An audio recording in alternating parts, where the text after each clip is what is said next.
cidade de Barretos remonta a um tempo muito mais antigo do que os 167 anos que a cidade está fazendo agora. Falar de Barretos é falar do estado de São Paulo, falar da história do Brasil.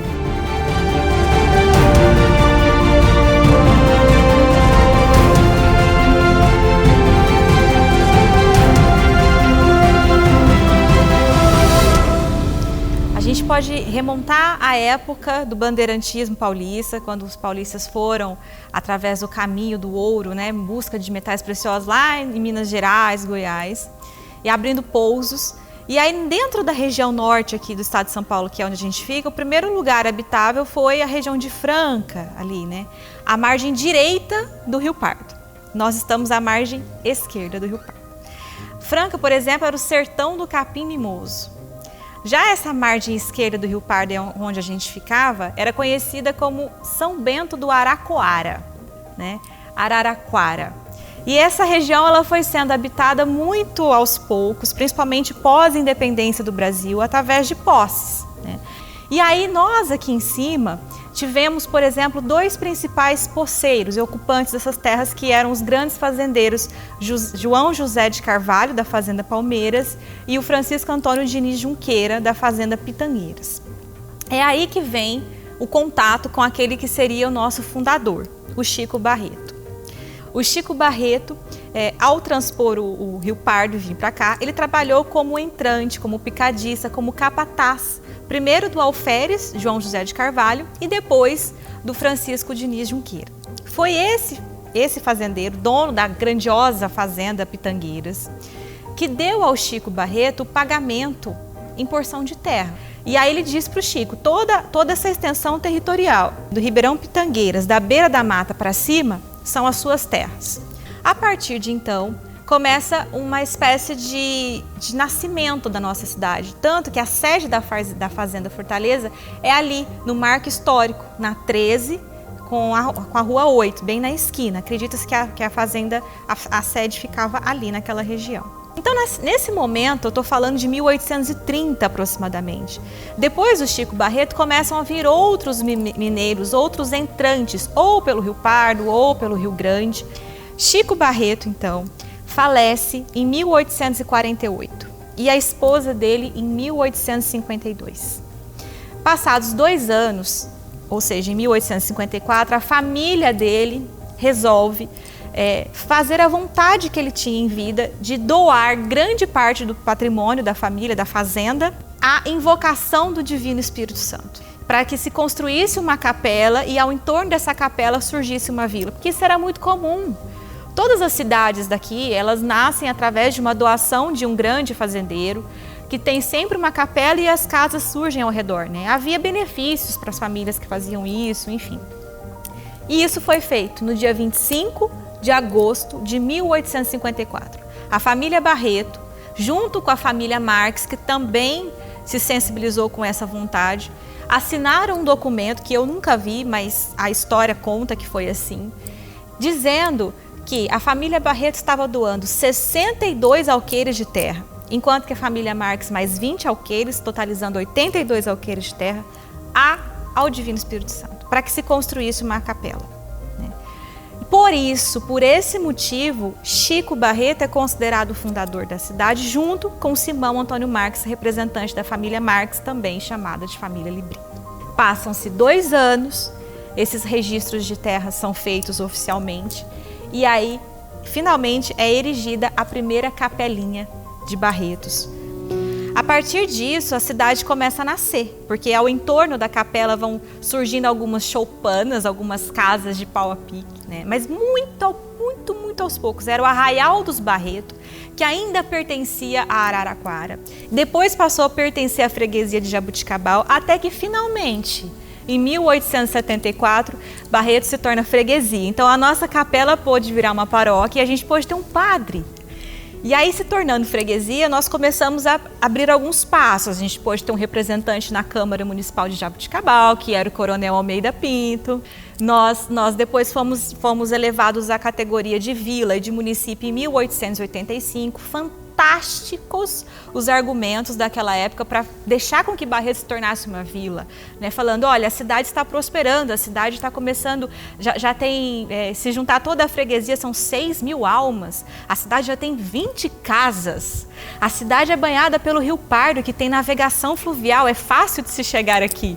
Só que em 1890, finalmente, a gente se torna comarca e aí sim as coisas começam a melhorar. Naquele período, existia a capelinha, fundada, a primeira capelinha, e descendo a rua, o que hoje a gente chama de Rua 18, atravessando o córrego que a gente chama de Córrego Aleixo hoje, subindo um pouquinho, existia uma outra capela.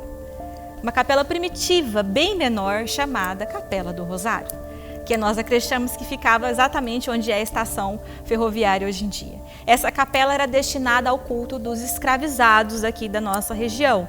Na década de 1870, Barretos tinha mais de quase duas centenas de escravos aqui, né?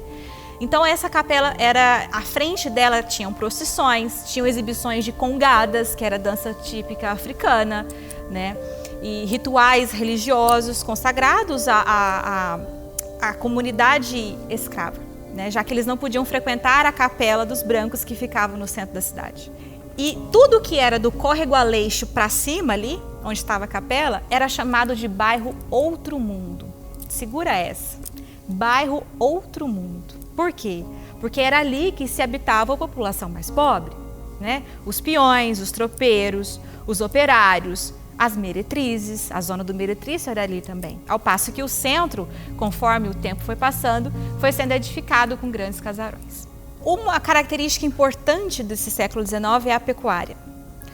Barretos, como eu disse, não tinha as terras tão propícias, né, à prática da agricultura. Apesar de ter cafezais, alguns campos agrícolas, tinha sim. Mas sempre o dom de Barretos foi para a pecuária e o que se explica a isso é uma multiplicidade de fatores. Primeiro, a posição geográfica, né? Nós estamos no Vale do Rio Grande, nós estamos próximos à zona criadora desse gado, que era Minas Gerais, Goiás, e nós estamos próximos à zona consumidora, que é o interior do estado de São Paulo, Rio de Janeiro, e assim vai descendo. Nós tivemos a migração de mineiros, que no final do século XIX tinha essa experiência com a pecuária também. Nós estamos perto do Rio Pardo, que tinha navegação fluvial para esse tipo de transporte. E nós caminhávamos cada vez mais para uma elevação administrativa para sermos independentes, né? Então, isso explica alguns dos fatores que explicam o sucesso da pecuária de Barretos, principalmente a partir de 1880, 1890, porque vem muitos mineiros para cá com a abertura de estradas entre o Rio Grande e Barretos. Na década de 40 do século XX, foi publicado artigo em jornal tentando explicar de uma forma mais mítica e romântica a explicação. Por que Barretos foi tão próspera na pecuária? E aí veio o mito do fogo bravo. Em 1870, realmente, Barretos passou por uma geada muito forte, um frio intenso no mês de junho, que transformou tudo isso aqui, que era mata fechada, né, que quase não tinha comunicação com lugar nenhum, em galhos secos, né? O frio foi muito intenso. E aí, a partir de agosto, o que se viu foi uma fumaça. E dizem que nesse dia 24 de agosto, o barretense, né, que morava aqui perto da capelinha, ali na Rua 8, viu uma fumaça queimando e de repente um fogo intempestivo que destruiu tudo. Destruiu o Vale do Rio Grande. Como se fosse assim, as fazendas tudo viraram cinzas. E aí, para poder explicar tudo isso, criou-se a seguinte ideia, de que depois da geada brava e do fogo bravo que aconteceu em agosto, tudo virou pasto, porque tudo foi queimado, né? Então, virando pasto, facilitou a pecuária. O próprio fogo também abriu ainda mais as entradas, as possíveis passagens e estradas com os mineiros do Rio Grande, que fizeram com que eles viessem para cá. Então, facilitou também a pecuária. Como se o sobrenatural ou natural, o fogo, o incêndio, fosse o responsável para explicar esse fenômeno pecuário que foi Barretos no final do século XIX. E foi mesmo. A prosperidade econômica pecuária era intensa. Era uma coisa assim, a economia nacional no século XX foi muito pulsante Barretos dentro da pecuária. E isso se originou no século XIX. E aí nós fomos caminhando e depois nos tornamos comarca. Com o advento da República, tudo também começou a melhorar em termos de administração, de instituições, de escolas, e assim foi caminhando. O século XX mudou a cidade. Aquele pequeno arraial dos Barreto se transformou em Barretos, tanto que em 1906 deixamos de ser o nome vila, né, de Barretos, passando a ser Barretos. O que explica o que aconteceu no século XX é a pecuária, crescente cada vez mais. Tanto que em 1904 houve, por iniciativa privada e com apoio da Companhia Paulista de Estradas de Ferro, a abertura de um porto aqui no Rio Grande, para que pudesse existir barcos, né, navios, para se transportar pessoas, gado, mercadorias, sal, né? Porque Barretos virou campos de invernadas. Então a abertura desse porto, que depois passou a se chamar Porto Conselheiro Antônio Prado, foi muito importante. E o patrono Conselheiro Antônio Prado mais ainda, porque ele foi o personagem central que desencadeou toda essa prosperidade pecuária em Barretos. Por quê? Porque ele era presidente da Companhia Paulista de Estradas de Ferro e permitiu com que Barretos, finalmente, em 1909, tivesse uma estação ferroviária. Isso significava muito, muito para a economia da cidade. Em 1909 chegou os trilhos aqui, nós inauguramos uma estaçãozinha pequena em 25 de maio de 1909, mas com muita festividade, com muito aplauso, com muita gente ali ao entorno, né, onde ficava a antiga Capelinha do Rosário, inclusive. E aí, 20 anos depois, em 1929, a estaçãozinha é derrubada e aí é construída uma nova sede muito mais bonita, monumental, com um relógio Michelini, assim, no centro, que é o que está lá até hoje. Para fechar essa cadeia toda, em 1913, vem o que mais se esperava, o frigorífico. O primeiro frigorífico do Brasil é instalado aqui, em Barretos, né? A Companhia Agrícola e Pastoril. O empreendimento que veio também apoiado pelo governo de São Paulo, por Conselheiro Antônio Prado, que considerou Barretos a cidade melhor, né, dentro de um contexto nacional para se ter esse tipo de indústria. Então você imagina que a gente está falando de uma cidade que tinha pasto, campo de invernada, ou seja, agricultura, o rural muito forte, mas tinha uma indústria. A carne frigorificada saía daqui. 1914 começou a Primeira Guerra Mundial, os países beligerantes não tinham como produzir alimentos. Que carne que eles comiam? A carne que vinha daqui, saía daqui. Nós ganhamos uma população migrante. Então, por conta da pecuária, muito comércio começou a prosperar. As casas comerciais começaram a brotar aqui no centro da cidade. E profissionais liberais migravam de Minas Gerais, de cidades aqui de São Paulo. Vinha gente da Bahia, do Ceará, do Sul, do Rio de Janeiro para morar aqui, né? Então, essas pessoas começaram a se tornar os políticos, começaram a ocupar funções públicas, a serem os precursores das nossas instituições, tudo em nome de uma cidade que era considerada próspera, apesar de violenta, porque aqui tudo se resolvia na base da bala, do revólver. Por outro lado, nós tivemos um movimento interessante de populacional que foram os imigrantes, vindos principalmente para ser operários do frigorífico. Muita gente não sabe, mas grande parte dos imigrantes do frigorífico era de lituanos, de romenos, do leste europeu. Dentro desse contexto todo de movimento populacional, veio também as instituições. Então você imagina, no começo do século XX, as ruas de Barretos ganhando cartório, Paço Municipal, que hoje é o Museu Rui Menezes, a nossa prefeitura, a primeira prefeitura de Barretos, inaugurada em 15 de novembro de 1907, conhecido como Palácio das Águias. Nós tivemos a Sociedade Espírita 25 de dezembro, subindo a Rua 16, né, a partir de 1906 também, o primeiro grupo escolar em 1912, a cadeia pública em 1910, o Grêmio Literário em 1910, a União em 1914, o tiro de guerra em 1917. Instituições começaram a brotar dentro de todo esse contexto, assim como as casas comerciais. Nós tivemos empreendimentos maiores, indústrias, nós tivemos aqui em Barretos, em 1930, o Pastifício São Paulo, que todo mundo que tem uma memória boa, que tem um pouquinho mais de idade, se lembra como Massas Iver, né? Mas na verdade era uma indústria, uma fábrica de macarrão, de massas, que foi fundado em Jaboticabal em 1912, mas aí veio a sede para Barretos em 1930 e ficou até os anos 90 aqui, né? As Massas Iver fica onde hoje é o prédio da NET Barretos, subindo a Rua 16, muito bem localizada no centro da cidade. Então, mais uma vez mostrando como a nossa cidade tinha uma localização geográfica importante para quem era comerciante, industrial, invernista, pecuário. Na década de 20, a pecuária de Barretos teve uma nova fase, porque aquele empreendimento, o primeiro frigorífico do Brasil, que foi instalado aqui em 1913, foi comprado pelos ingleses em 1923, 24, passando a ser o frigorífico Anglo. E isso repercutiu em coisas positivas e negativas, porque o preço da carne frigorificada não ficava mais na mão nacional, e sim estrangeira. Então, muitas vezes os pecuaristas, os invernistas de Barretos não concordavam com os preços que eram pagos em cima dos bois vendidos para o frigorífico. Esses pecuaristas criaram uma instituição, que era a União dos Invernistas do Oeste de São Paulo, que vai se transformar no Sindicato Rural Vale do Rio Grande, que está ali, né, descendo a Rua 18, inclusive, que era o lugar onde teve a primeira capelinha. Barretos nasceu ali naquele prédio, onde hoje é aquele prédio. E aí, esses pecuaristas, ao entorno dessa instituição, começaram a fazer movimentos que cada vez mais tiveram com que Barretos fosse protagonista na pecuária nacional. E aí, o ápice dessa união dos fazendeiros no sindicato foi a criação do recinto.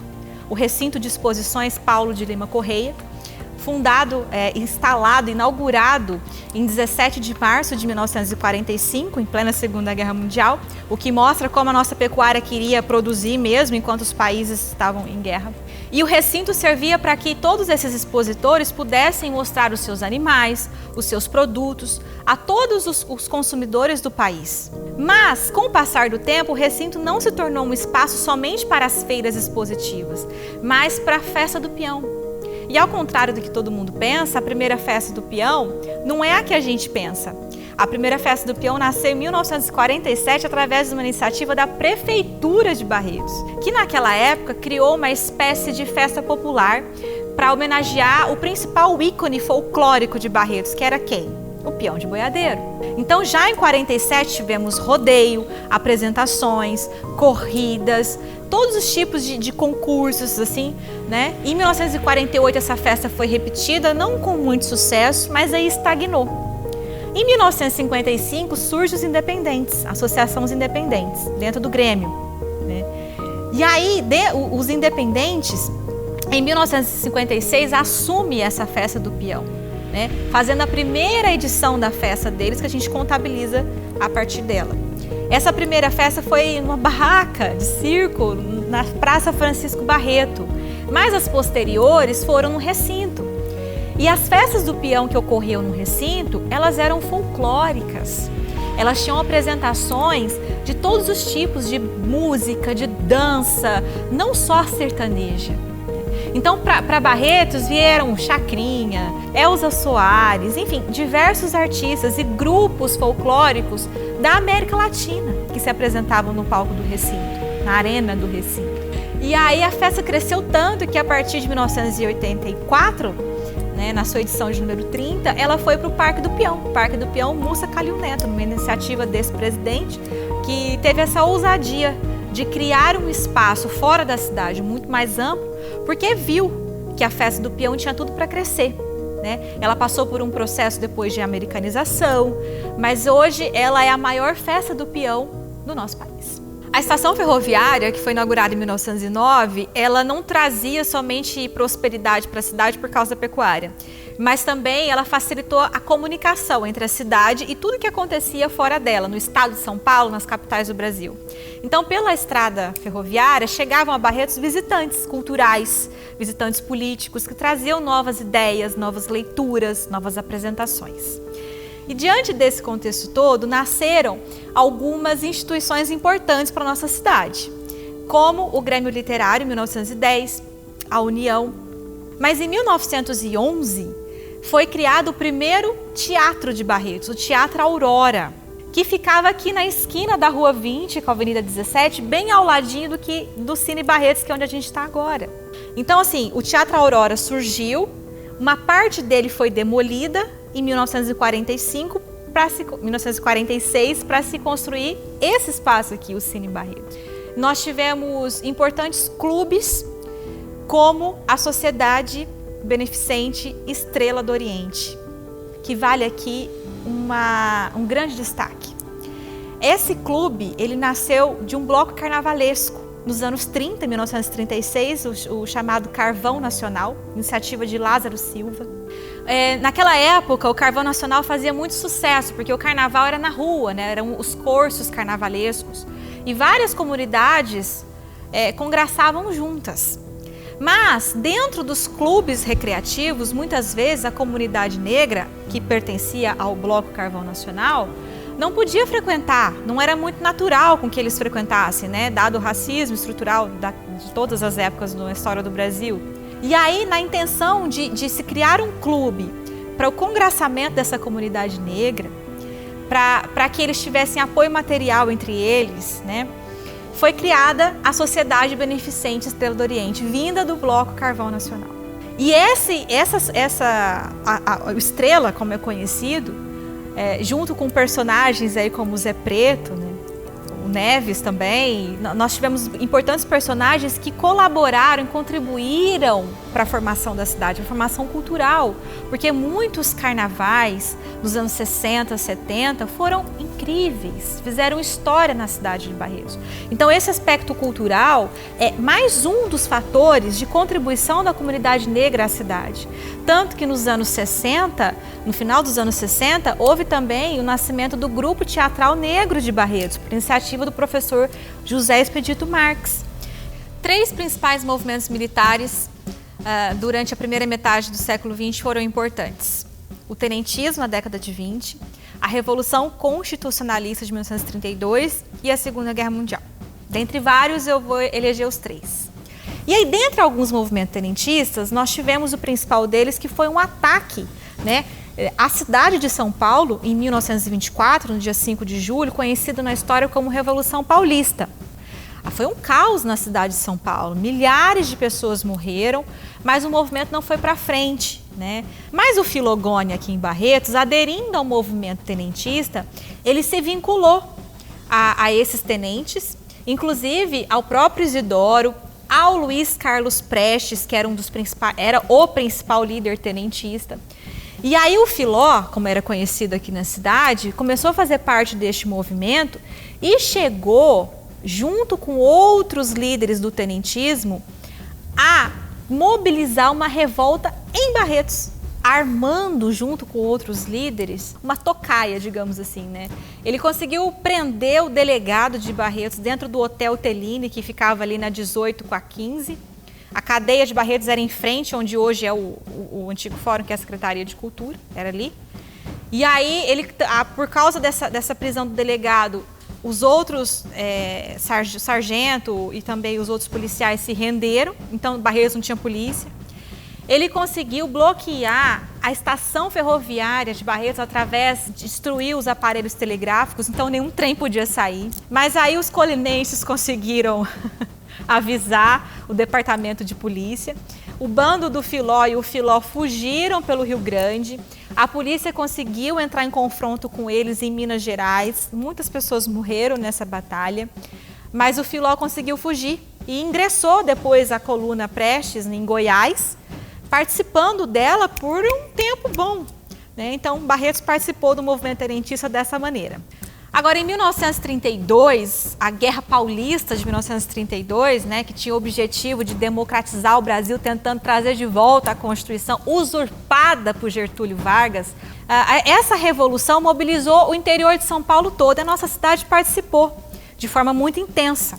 Em Barretos, naquele mês de julho de 32, chegou um batalhão de Rio Claro, chamado Batalhão Júlio Marcondes Salgado, que se aquartelou na sede do Grêmio, que ficava ali na 18. E ali, mais de 800 pessoas, 800 homens, entre barretenses, né, principalmente da região tudo aqui, participou da Revolução de 32. Foi aberta uma lista de voluntários na cidade, na prefeitura, 583 homens acima de 18 anos, outros nem acima porque fingiam, né?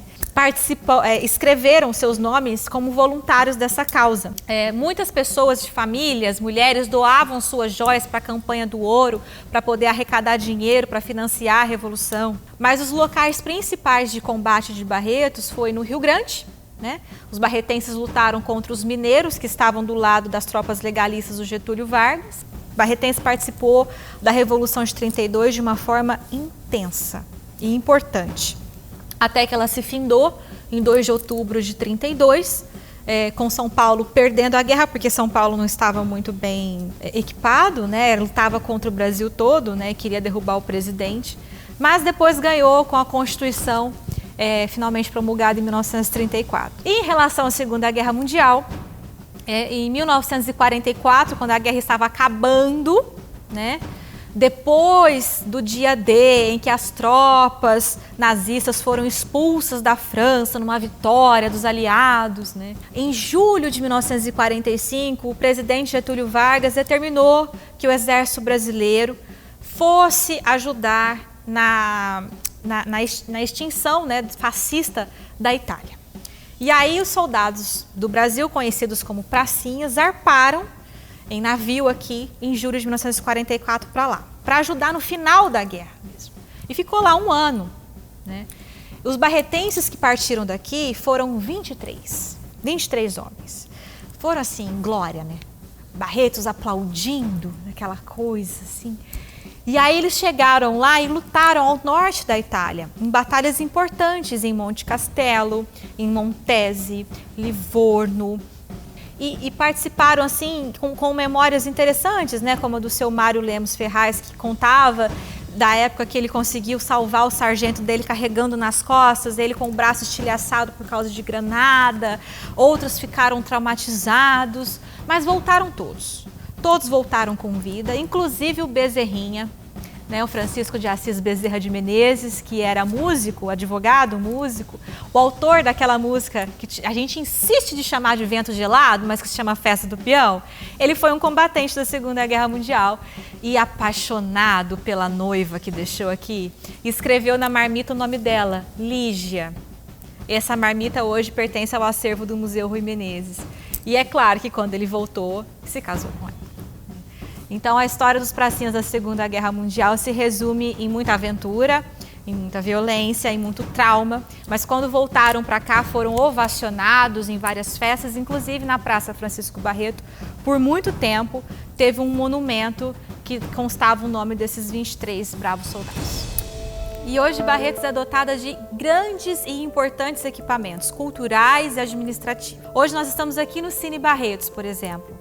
Esse que hoje é um teatro, mas nasceu como cinema em 17 de dezembro de 1946. O primeiro filme se chamava Amar Foi Minha Ruína. O Cine Barretos abrigou muitas temporadas de cinemas, de filmes inesquecíveis, até a década de 90, quando ele foi desativado. O último filme foi Uma Linda Mulher. Em 1907, por sua vez, nascia a primeira prefeitura de Barretos, que hoje é o museu, mais um desses equipamentos. Ela tinha em seu frontispício 2 águias principais, por isso ela era chamada de Palácio das Águias. O museu nasceu em 1979 para abrigar aquele prédio e ele é tombado pelo município, jamais poderá ser derrubado por causa disso. Em 1909 nasceu a primeira estação ferroviária de Barretos, que era uma estaçãozinha pequena, sabe? Mas que foi muito importante para o desenvolvimento histórico, econômico, social e cultural da cidade. Mas ela cresceu tanto que em 1929 foi derrubada e aí ergueu-se uma estação muito maior de arquitetura monumental, um belo de um relógio Michelini, mas ela é carregada de histórias, principalmente na sua arquitetura. Para quem olha de frente para a estação, do lado direito, se contar 25 grades, vai encontrar uma grade furada. Aquela grade furada, acredita-se, e eu tenho certeza que sim, que foi em decorrência de um tiro que aconteceu na estação ferroviária por causa de um tiroteio durante a Revolução Constitucionalista de 1932. E não podemos deixar de falar, é claro, da catedral. Esse ícone importante que é o coração da cidade. A primeira capelinha que existiu em Barretos foi em 1856. Ela foi ficando pequena e surgiu uma necessidade de se construir outra, que nasceu em 1880. Essa segunda capela ficava atrás de onde hoje é a catedral mesmo. Ela era um pouquinho maior do que a primeira, mas ela também ficou pequena. E aí, em 1893, se iniciou as obras da catedral que é hoje, né, à frente dessa segunda capelinha. Conforme ela ia crescendo, ela ia engolindo a segunda capelinha, que foi totalmente demolida no final dos anos 10. Por quê? Porque a catedral demorou 30 anos para ser finalizada. 30 anos. E é um dos prédios antigos assim, mais importantes da cidade, né? Por sua estrutura arquitetônica, por seu estilo eclético, que lembra um pouco as igrejas barrocas, por causa do seu relógio, também Michelini, que era chamado de regulador público, que foi instalado ali no final da década de 20. Mas outro lugar importante, que é o marco histórico, que eu falei para vocês, que era o lugar onde se localizava a fazenda do Chico Barreto, não foi importante só por isso. Atrás do marco histórico, no mesmo lugar onde situava a Fazenda Fortaleza, existe hoje uma edificação de uma casinha antiga de 1902, que foi o lugar da sede da primeira linha de trolleys entre Barretos e Bebedouro. Em 1902 já existia linha de trolleys entre as duas cidades. E aí depois aquela casinha virou moradia da Dona Ana, depois ela virou Hospital de Alienados, que era o nome da época do Dr. Mariano Dias, Raimundo Mariano Dias. Então ela é mais um dos patrimônios culturais e históricos dessa cidade. Patrimônios que são assim gigantes, importantes e inúmeros, né? Nós temos monumentos na cidade, nós temos outros prédios que não dá para ficar falando aqui. Todos, né? Inclusive o patrimônio imaterial, né? Nós temos a queima do alho, o toque do berrante, tudo isso por conta das nossas tradições sertanejas, do tropeirismo que nasceu Barretos. Então todo esse patrimônio imaterial junto com o patrimônio material constitui os 167 anos de Barretos. Todo aniversário da cidade a gente remonta à sua fundação em 1854, mas nós vimos que na verdade isso aconteceu bem antes, com a vinda do Chico Barreto, do Librina. Então o que isso significa? Que os 167 anos da cidade foram compostos e traduzidos pela ação das pessoas, da população, do povo. E eu costumo dizer que Barretos é um mosaico de gente. Primeiro dos mineiros que vieram para cá, depois dos outros que chegaram do estado de São Paulo, dos outros estados do Brasil, dos imigrantes. Cada década, cada fase chegava gente contribuindo, né, com a sua cultura, com o seu pensamento, com o seu trabalho. Então eu acredito que hoje os parabéns da cidade, a cidade onde eu nasci, se deve ao povo, à população de Barretos. São 167 anos oficiais que nós estamos aqui trabalhando por essa terra. E como presente a essa população, eu gostaria de traduzir tudo isso numa poesia do poeta Nidoval Reis, chamada Minha Terra. A poesia diz assim: primeiro houve a floresta, e nas clareiras a taba do valente Guarani. Ao longe, o marulhar das cachoeiras e o canto singular da Juriti. Depois veio o caboclo, e das palmeiras esbeltas que se erguiam aqui e ali, tirou vigas, esteios, cumeiras, plantando essa cidade onde eu nasci. E agora, quem a vê na sinfonia de labor incessante dia a dia, crescendo mais e mais sempre altaneira, bendiz minha Barretos bandeirante, que sabe do seu orgulho edificante honrar a grande pátria brasileira.